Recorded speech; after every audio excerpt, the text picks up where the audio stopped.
Hello, everyone, and welcome to this week's Wake Up Call. I highly recommend watching last week's episode if you have not already. I covered the Black nobility and the Roman Empire that never fell, and I gave my 2 cents on who I think might possibly step in as the next pope, and I want to add somebody to that list, and that person is Pietro Parolin, and here's why. What an honor through my very dear friend Gary Krupp of Pave the Way to meet the Cardinal Secretary of State of the Vatican. Cardinal Parolin has showed himself to be a man of distinct humility and sublime dignity and a great lover and friend of the Jewish community. And I just wanted to personally communicate that all of the Holy Father's Jewish children around the world pray for his speedy recovery and that we have deep love and affection for him. And thank you for everything the Church does to combat anti-Semitism and to stand up for our people, Eminence. And thank you for how you so graciously greeted us. Thank you. Thank you, Gary, and thank you, Rabbi. Thank you. To answer one of your questions from last week, it was Chris who said Pope Francis's real name was George Mario Bergoglio, and the real birth name of St. Francis of Assisi was Giovanni de Pietro. And yes, that is correct. So if I worded that improperly, I apologize, but you are correct on that. So this week I want to touch on something that isn't hugely newsworthy by any means, but it leads to a much, much deeper conversation. And I came across a post on X by the conservative comedian Adam Carolla. If you're not familiar with him, I'm sure most of you are. He had a lot of great opinions during COVID, but he kind of misses the mark nowadays on a lot of things. And he retweeted a picture of Jane Fonda that said, "I'm ashamed of America." And his response was, "People want to know where all this comes from. She hates her dad. It's simple, but people never talk about it, and it will answer all your questions about crazy women." Okay, maybe that's true to an extent, but this is a prime example of these right-leaning figures only scratching the surface and doing the here and no further rhetoric, because the story behind Jane Fonda goes much, much deeper. It actually doesn't take that much research to realize that she likely was a CIA operative, and this notion of controlled opposition goes back, way, way back to then, and probably, before her, but she is somebody who the left embraces and the right hates, and it was designed to be that way. When I lived in LA, a lot of my friends would call me Jane Fonda. It was kind of like a running joke because I've always been very anti-establishment and outspoken about my opinions the way that she has. But during COVID, I was shocked to learn that she was not anti-establishment whatsoever and went ahead with the COVID narrative. Well, I just think COVID is God's gift to the left. So my perceptions of Hollywood really began to change then, because I learned none of them are anti-establishment whatsoever. So I kind of wanted to go down the rabbit hole of Jane Fonda and her likely ties to intelligence. And if we can't go back historically speaking and pinpoint these control operatives, then how are we going to do that moving forward? And the right just parrots these things without actually doing the research. And Adam Carolla, sorry, you're in Hollywood. You should know this stuff by now, that it's not just daddy issues and it's not just a crazy leftist woman. She was placed for a very specific reason. She was a change agent and was meant to cause division. And I believe that she's a victim of MK Ultra programming, likely Monarch programming. The the beta sex kitten program. I'm sure you guys have heard of. I think that she's a victim of that, and we're going to go into why. So first we have to start out with her father, who was Henry Fonda. He served as a U.S. Naval Intelligence officer during World War II, and not too many years after the war, Henry Fonda's second wife, who was the mother of Jane Fonda, Frances Ford Seymour, she was found with her throat slashed and committed suicide. And his first wife also committed suicide, which is a little strange. When Jane's mother had met Henry Fonda, she was the widow of George Brokaw, who had previously been married to prominent CIA asset Claire Booth Luce, if I'm saying her last name correctly. So already, straight out of the gate, before Jane Fonda's even born, CIA connections. Henry Fonda rebounded quickly after Seymour's death, and within just 8 months, he was married yet again to Susan Blanchard, to whom he remained married to until 1956. Then in 57, he married again, this time to Italian Countess Afdera Franchetti, who was the daughter of Raimondo Franchetti, Baron Raimondo Franchetti, who was a consultant to the fascist dictator Benito Mussolini. Okay, it's straight out of the gate. This countess is also a great-granddaughter of Louise Sarah Rothschild, so they have connections to the Rothschilds. Jane started her career in theater. Her first film was in 1963. She was very well known for Barbarella in 1968, which I'll get to later, but I think that was all beta sex kitten programming for the masses, basically, and we'll get into that. And during that same time, actress Sharon Tate was murdered by the Manson family in 1969. So why is this important? How is that related to Jane Fonda? Well, Fonda lived at the pool house on Cielo Drive where Tate was murdered in the early 60s.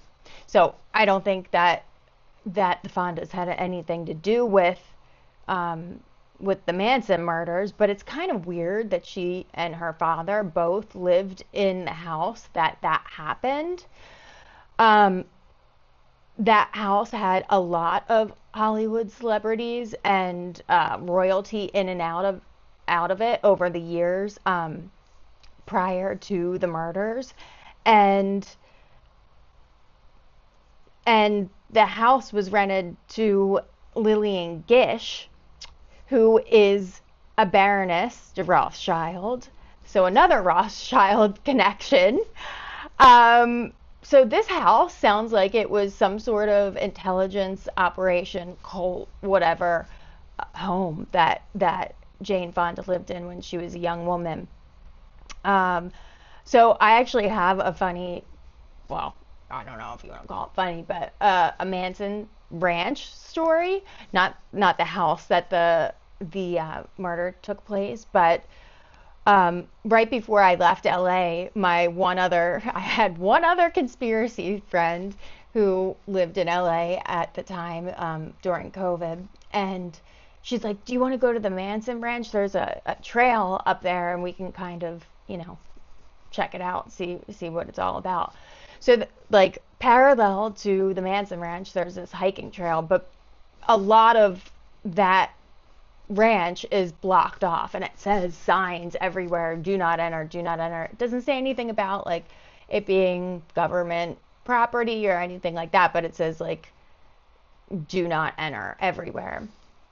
Well, we didn't listen, and we entered, and within minutes some guy on a quad pulls up and says, "What the fuck are you girls doing here?"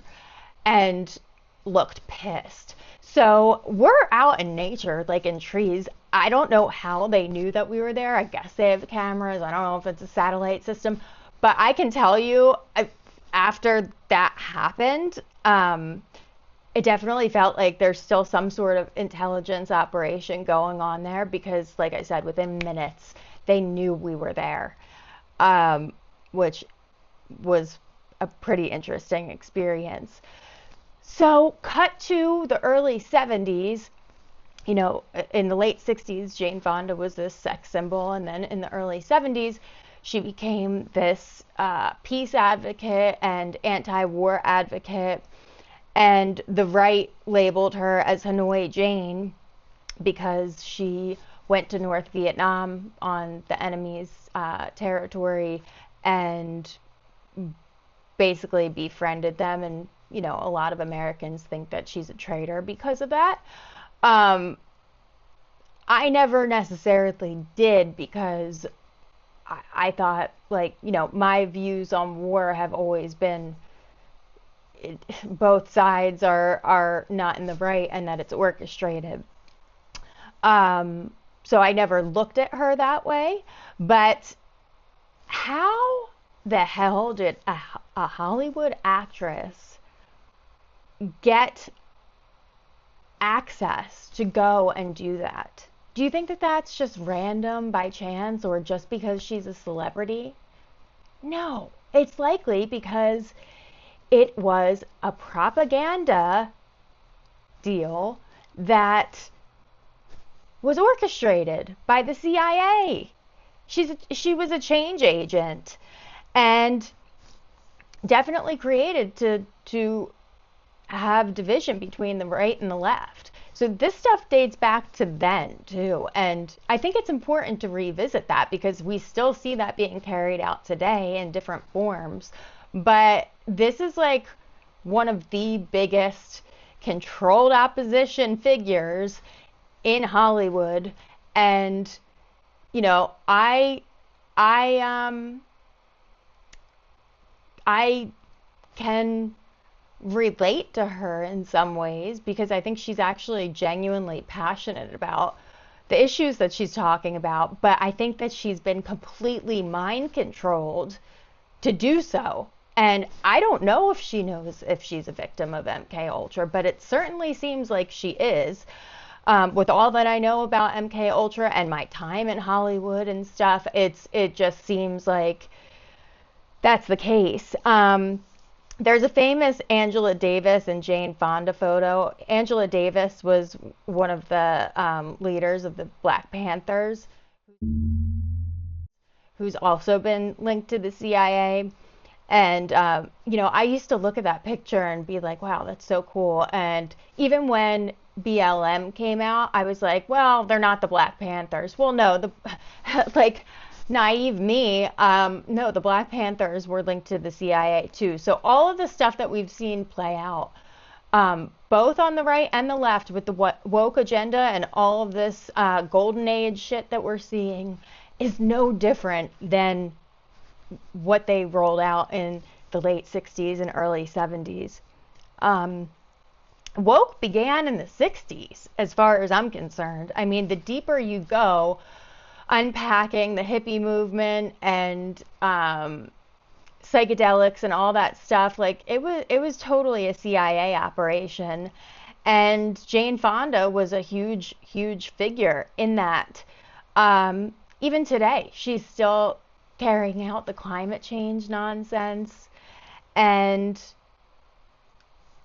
the CIA has been creating change agents for a long time. And I think in Hollywood, if you're not malleable enough to do that, to go along with that, be vulnerable enough to create this altar or this figure, then you're not going to go very far. But no visitor made more headlines than the actress Jane Fonda. During 2 weeks in the summer of 1972, she broadcast at least 10 times over Radio Hanoi, denouncing American POWs for having committed war crimes, urging the North Vietnamese to hold out against American imperialism. Many Americans would never forgive her for what she did and said. According to international law, these men are war criminals. That's according to law, according to the Nuremberg principles, according to the Geneva Accord and others. They should be tried in front of a court and probably executed for what they did.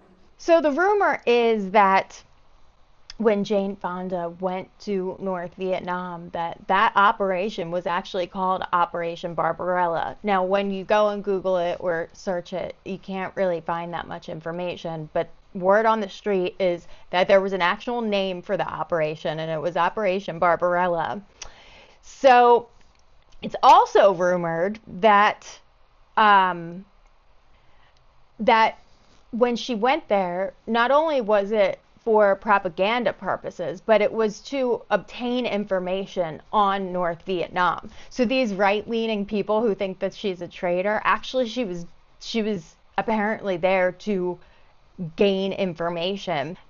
And she remains legendary around Langley, supposedly, which is where the CIA is located in Virginia.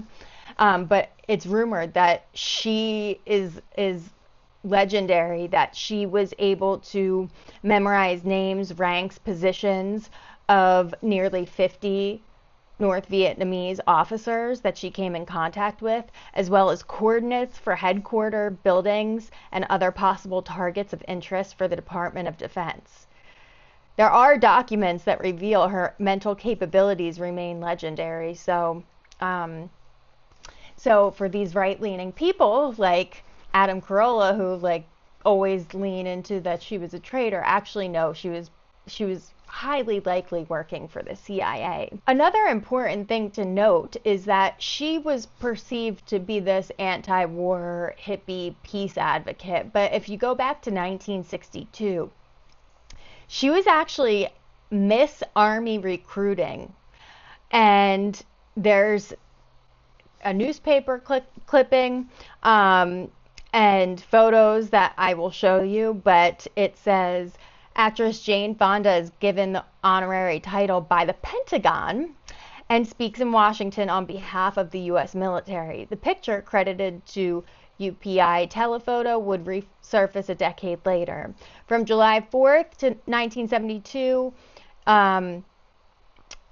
in Ohio news from Jane's past, anti-war groups would be hard put to recognize one of their most staunch advocates, shown in this 1962 Army photograph, bearing the title of Miss Army Recruiting 1962, is none other than actress Jane Fonda, known today as an anti-war militant. With Paterson, New Jersey recruiter Sergeant Robert Urin, Miss Fonda was making radio spots about what a good idea joining the Army was. The photo was found by the Overseas Weekly newspaper in a 10-year-old edition of the casemate of Fort Monroe, Virginia Post paper. Times have changed for the Army and for Miss Fonda. Probably since the time she was a little girl, she's been placed to be the face of these change movements. And yeah, just years before, she was completely on the opposite end of the spectrum. During the war in Vietnam, CIA promoted rape fantasies through Jane Fonda, who had likely been abused under Project Monarch and sexualized in films like Barbarella. So they had a plan for her, likely from the time she was young, to carry out these things. Jane Fonda was the favorite poster girl of the American soldiers, who spent years fantasizing about her, but then she married anti-war activist Tom Hayden, traveled to North Vietnam, and broadcast propaganda from the enemy capital to American troops. So then all of these guys who idolized her, loved her, worshipped her, now hate her viciously. And that was done on purpose. So her husband, her second husband, who is Tom Hayden, he was one of the Chicago 8, and he faced charges. But at the same time, Jane Fonda was doing these quote-unquote treasonous things and was never charged, whatever one's political views are on the war. And it ended up becoming the Chicago 7 because one of them got off. But there were 7 defendants: Rennie Davis, David Dillinger, John Vroins, Tom Hayden, Abby Hoffman, Jerry Rubin, and Lee Weiner, charged by the United States Department of Justice with conspiracy crossing state lines with intent to incite a riot, and other charges related to anti-Vietnam War and 1960s counterculture protests in Chicago, Illinois during the 1968 Democratic National Convention. The Chicago 8 became the Chicago 7, like I said, after a case was dropped. So her husband was going through these charges and she wasn't. So going back to this beta sex kitten programming, the CIA used her to incite sexualized hatred in American troops after they sexed her up and glorified her. It's possible both Vietnamese and American women were raped as a result. It's entirely possible, especially as soldiers were brainwashed in the military and incurred mental problems from their war experiences. I mean, if you mention Jane Fonda to a Vietnam vet, the hate that comes out of them is, like, almost all of them is pretty astounding, and that was all intentional. So we see this division between men and women today and breaking up the family unit and whatnot. And actually that stuff was starting back during the Vietnam War, very clearly. So it has much deeper ties to male-female relationships, and I think she was used in that way. And also she was used for a lot of women to glorify through this feminist movement. And if you know anything about the feminist movement and her ties to Gloria Steinem, who's also another CIA asset, their influence carried out for decades. So these soldiers, ex-Vietnam vets, they cut to like 10, 15 years later when they're kind of finally acclimating, getting back to normal life as best they can. Then Jane Fonda swings back and becomes the sex symbol again. So she started off as kind of innocent, went into the sex symbol thing. You see that a lot with these young Disney actors and actresses, and then she becomes the face of a political movement, and then she swings back and becomes a sex symbol with her workout videos. So all of these stay-at-home moms and women in the 80s, they idolize her, and that was done on purpose too. There were a lot of other sexy actresses at the time who were releasing workout videos that didn't do nearly as well as hers did. Hers did well for a reason. It was intended to become very popular. And every American woman wanted to be her. So let's go back to her husbands, because all of her husbands are likely tied to the cult or intelligence of some sort. Her first husband was director Roger Vadim, who was like a known slimeball. And then she married the political activist Tom Hayden. And finally, her third husband, globalist psychopath Ted Turner, founder of CNN and the founder of the New World Order UN Foundation, amongst other things too, but those are the two most notable achievements. And here's a video of him from 15 years ago on climate change and depopulation. What's the second highest priority? The second biggest thing is global climate change. Okay. We've got to, and for so many reasons, we've got to move off of fossil fuel. Not doing it will be catastrophic. We'll have 8 degrees, we'll be 8 degrees hotter in 10, not 10, but in 30 or 40 years. And basically none of the crops will grow. Most of the people will have died, and the rest of us will be cannibals. Civilization will have broken down. What the few people who are left will be living in a failed state like Somalia or Sudan, and living conditions will be intolerable. The droughts will be so bad there'll be no more corn growing. Not doing it is suicide. And then after that, we've got to stabilize the population. When I was born, there were so what's wrong with the population? I mean, with too many people. That's why we have global warming. We have global warming because too many people are using too much stuff. But if there were less people, they'd be using less stuff. Mr. Turner, I was wondering if you think it's a good idea to reduce 90% of the population because we are being overpopulated by a lot of... 90%. 80? Prince Philip said 80, sir. I go with 85. I think 2 billion is about right. Right, me too. Thank you. Exactly. One-child policy. So, who knows? It's very likely that her marriages were arranged for public perception, and for her to continue these change movements that are completely top down. Nothing about her is grassroots or bottom up. And that's what's annoying about the right. It's like, yeah, you label her as a traitor, but it goes so much deeper than that.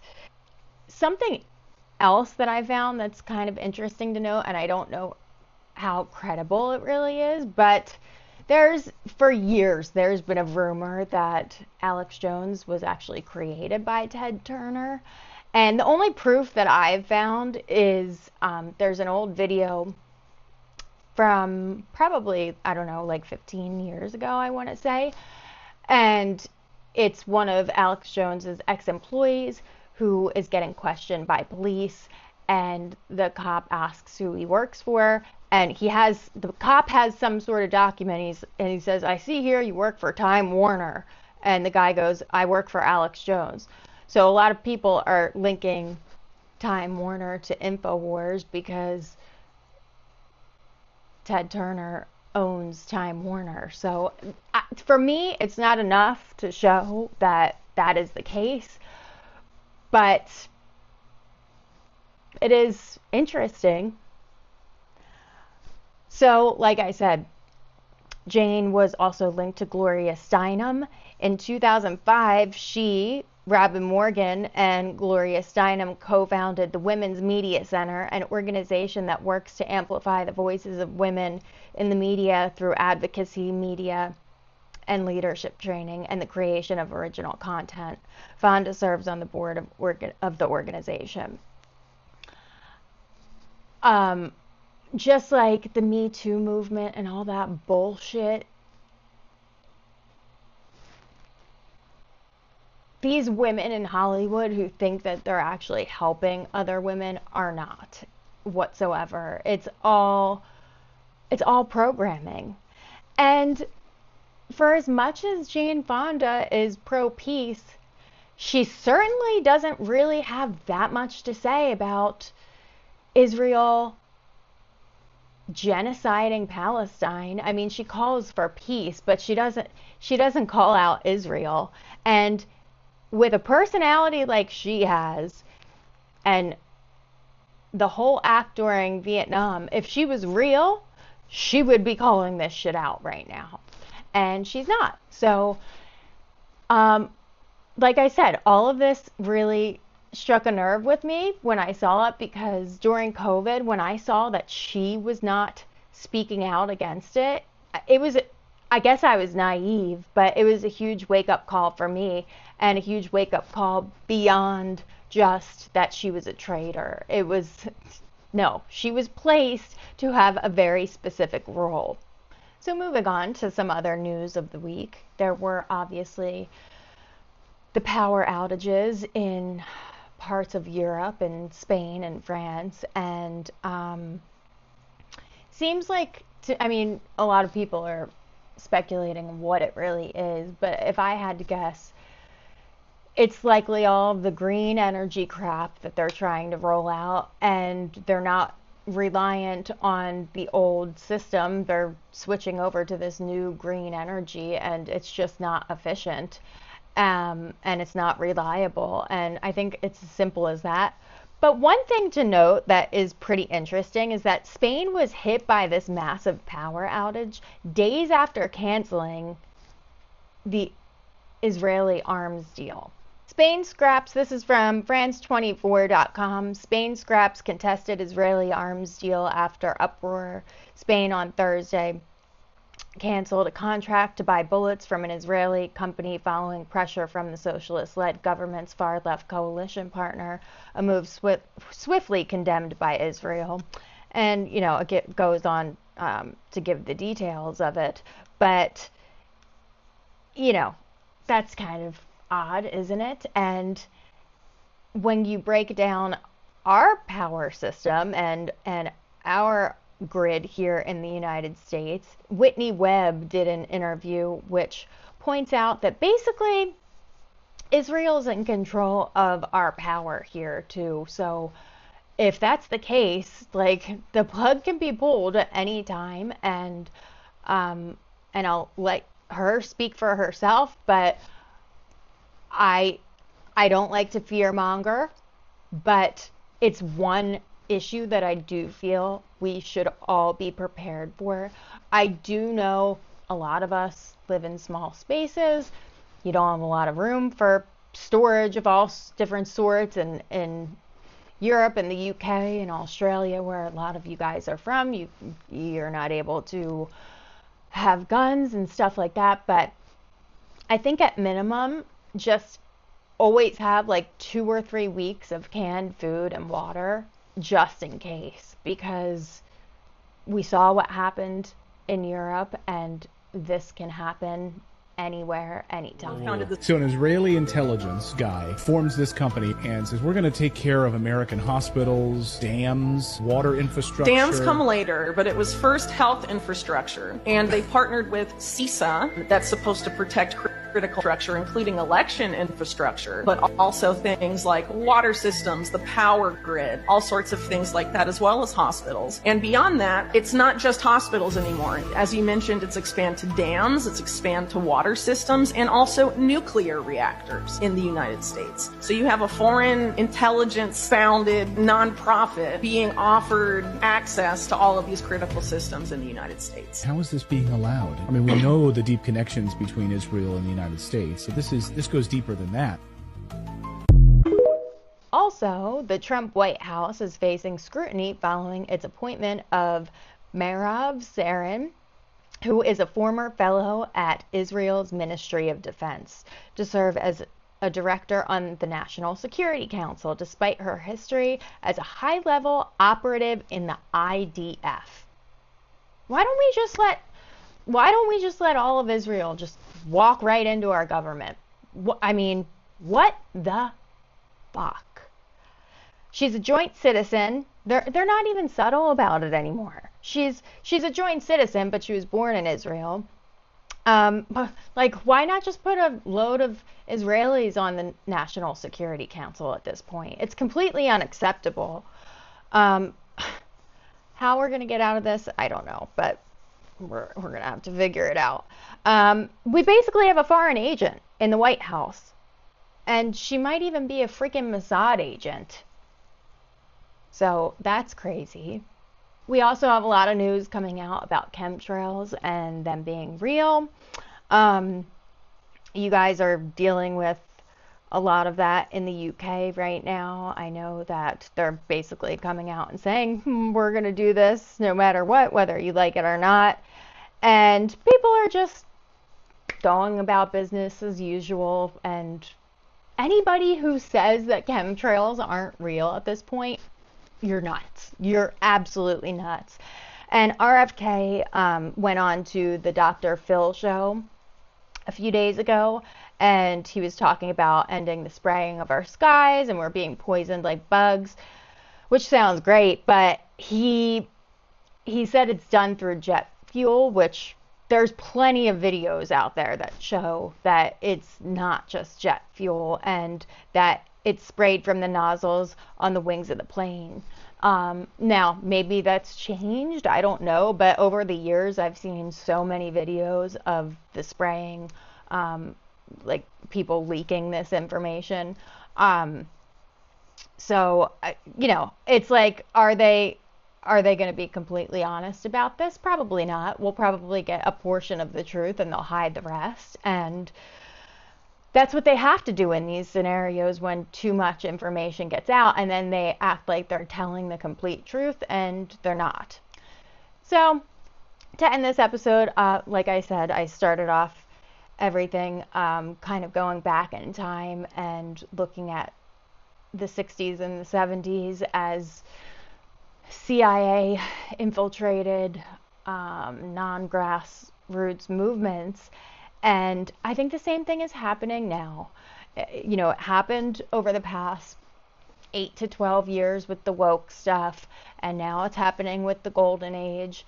And figures like Adam Carolla, who are seen as like opposition to the mainstream, are not. They're playing their role too, whether they know it or not. So we got to keep putting the truth out there and often going back in history to see the future. So I'll see you next week.